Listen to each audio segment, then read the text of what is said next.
Главное событие дня сегодня произошло в Грозном, где после двухдневного перерыва возобновились переговоры по мирному урегулированию в Чечне. Сегодняшний день переговоров был скорее пристрелочным. Делегация российского правительства прибыла не в полном составе. Ждут прибытия нового министра по делам национальности Михайлова.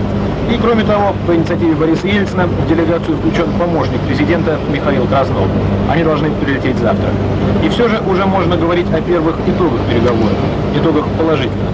Чеченцы сегодня в качестве жеста доброй воли передали российской стороне двух военнопленных – прапорщика Игоря Рубачева и рядового Олега Бочкова.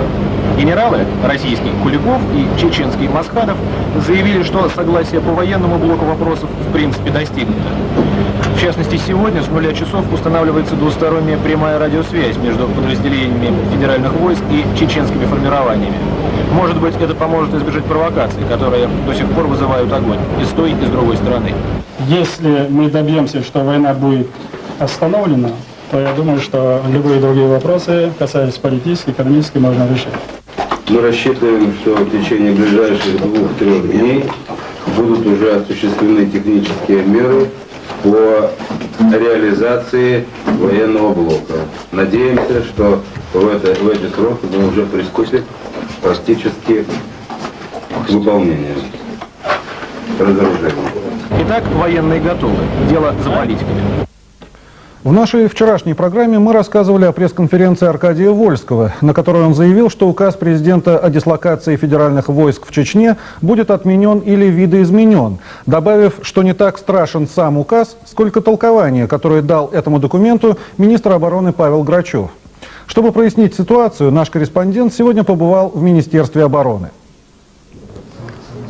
Съемочная группа программы «Время» приехала сегодня в Министерство обороны для того, чтобы выяснить точку зрения Павла Грачева на вчерашнее высказывание Аркадия Вольского. Однако в тот момент, когда мы ожидали в приемной министра, Аркадий Вольский сам позвонил министру обороны. Как стало известно немного позже, Вольский принес Грачеву свои извинения, а также обещал завтра повторить их, но уже не в телефонном разговоре, а публично, на пресс-конференции в Грозном. Видимо, тогда же Аркадий Вольский расскажет и о том, какие именно причины побудили его к вчерашнему высказыванию. Президент России Борис Ельцин своим указом назначил сегодня министром внутренних дел генерал-полковника Анатолия Куликова. Об этом сообщила пресс-служба главы российского государства. 48-летний Анатолий Куликов был заместителем министра внутренних дел, командующим внутренними войсками МВД, а с февраля этого года также командовал объединенной группировкой федеральных войск в Чеченской Республике. Министерство внутренних дел нуждается в реформах, и я надеюсь приступить к этой работе в ближайшее время, опираясь на здоровые силы, которые есть в министерстве, заявил Интерфаксу новый министр внутренних дел Анатолий Куликов. Сейчас он находится в Грозном, являясь членом российской делегации, ведущей переговоры о мирном решении чеченского кризиса.